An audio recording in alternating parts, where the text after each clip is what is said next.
Sobat Islampedia, bayangkan, di akhir zaman ketika dunia sedang porak-poranda dengan peperangan dan kekalutan, pemimpin-pemimpin tidak adil dan zolim menguasai penduduk bumi, hingga kekeringan dan kesulitan pangan menyelimuti manusia. Kelak akan datang pasukan berpanji hitam yang dijanjikan membawa keadilan dan kedamaian bagi umat manusia. At-Tirmizi dari Abu Hurairah meriwayatkan, pasukan berpanji hitam akan datang dari timur. Tidak akan ada yang menghalangi mereka keluar dari wilayah Khorasan hingga mengibarkan panji-panji hitam di wilayah Yerusalem. Syekh Mahir Ahmad Asy-Syufi dalam bukunya Tanda-Tanda Kiamat Besar mengutip Ibnu Katsir yang menyebutkan bahwa warna panji tersebut hitam pekat mirip seperti panji Rasulullah SAW.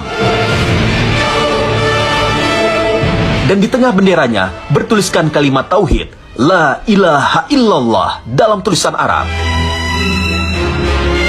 Pasukan tersebut akan membersamai kaum muslimin dan pemimpinnya adalah pemimpin terbaik, ialah Imam Al-Mahdi. Mereka mendampingi Imam Mahdi dan turut terlibat dalam pembebasan Jazirah Arab. Disebutkan dalam hadis riwayat Ibnu Majah bahwa Rasulullah SAW bersabda, kemudian muncullah bendera-bendera hitam dari arah timur. Lantas mereka memerangi kaum dengan suatu peperangan yang belum pernah dialami oleh kaum sebelummu. Maka jika kamu melihatnya, berbaiatlah walaupun dengan merangkak di atas salju, karena dia adalah Khalifah Allah Al-Mahdi.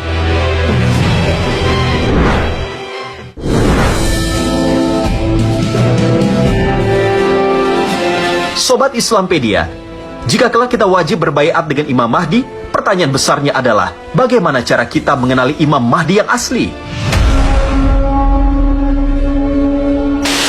Ustadz Khalilur Rahman El-Mahfani dalam bukunya berjudul Kemunculan Dajjal dan Imam Mahdi menggambarkan Imam Mahdi dari salah satu hadis Ali bin Abi Thalib yang diriwayatkan oleh Abu Daud.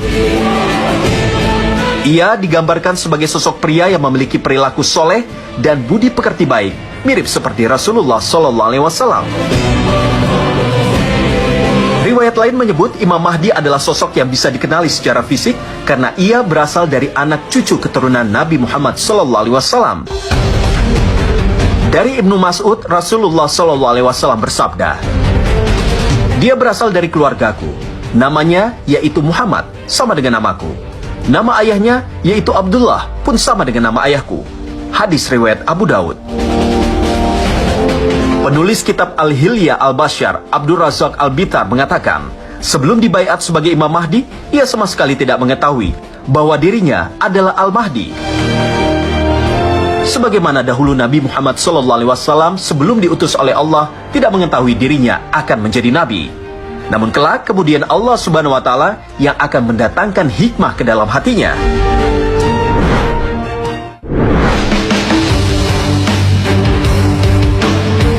Sobat Islampedia, Imam Al-Mahdi sebenarnya adalah sebuah gelar yang diberikan kepada seorang pemimpin umat di akhir zaman. Secara bahasa, kata imam berarti pemimpin, sedangkan Mahdi berarti orang yang mendapat petunjuk. Sementara berdasarkan hadis, nama aslinya adalah Muhammad bin Abdullah.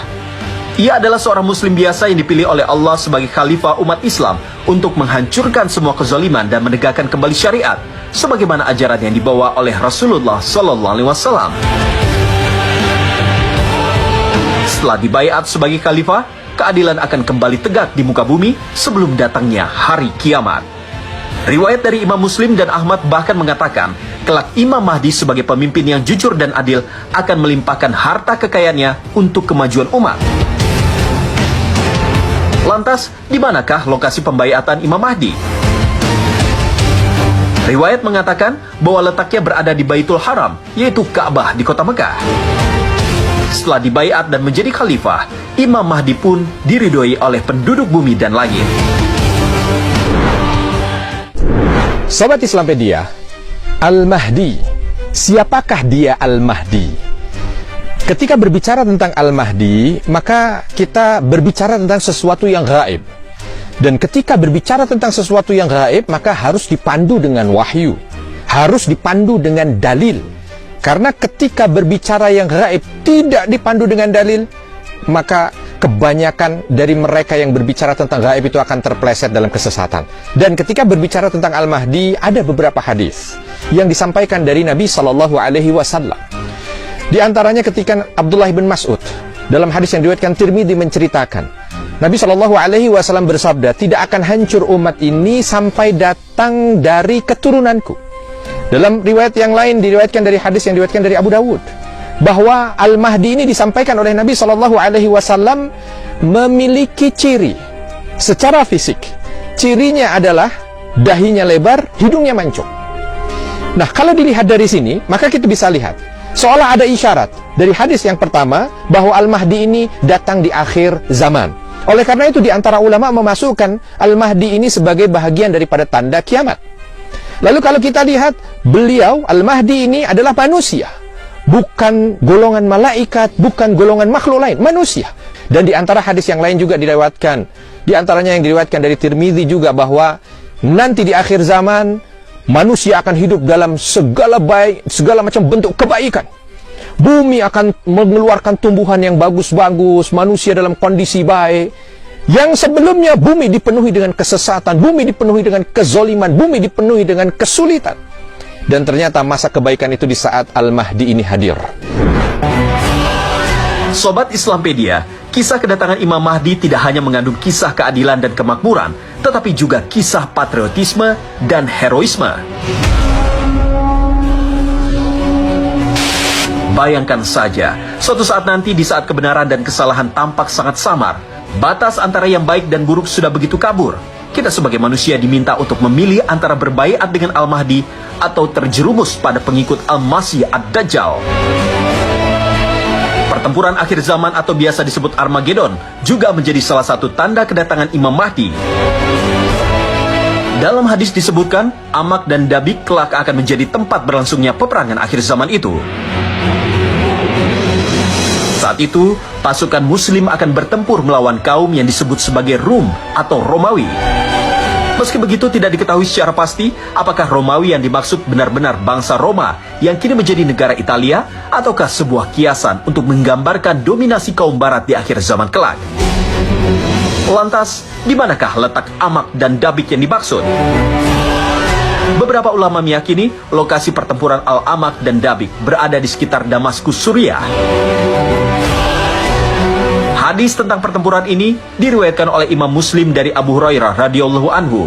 Rasulullah sallallahu alaihi wasallam bersabda, "Tidak akan terjadi hari kiamat hingga bangsa Romawi turun ke medan perang di suatu tempat bernama Amak atau Dabik, sehingga ada sekelompok pasukan dari Madinah yang keluar menghadapi mereka. Mereka adalah sebaik-baik penduduk bumi ketika itu." Lalu dikisahkan ketika pasukan Al-Mahdi hendak melanjutkan perjalanan untuk mengepung Roma, tiba-tiba setan meneriaki mereka. "Sesungguhnya Al-Masih Ad-Dajjal telah muncul di tengah-tengah keluarga kalian." Mereka pun berhamburan keluar, dan ketika mereka kembali ke anak istri masing-masing, tibalah waktu bagi Al-Masih Ad-Dajjal untuk muncul ke muka bumi. Imam Ibnu Al-Munir mengatakan, sampai saat ini belum terjadi peristiwa pengumpulan dan penyerangan Roma oleh umat muslim dengan jumlah tentara yang begitu banyak. Sementara hadis ini digambarkan sebagai kabar gembira sekaligus peringatan bahwa Allah Subhanahu wa taala telah menjanjikan kemenangan bagi umat Islam, pimpinan Al-Mahdi di akhir zaman kelak. Wallahu a'lam bishawab.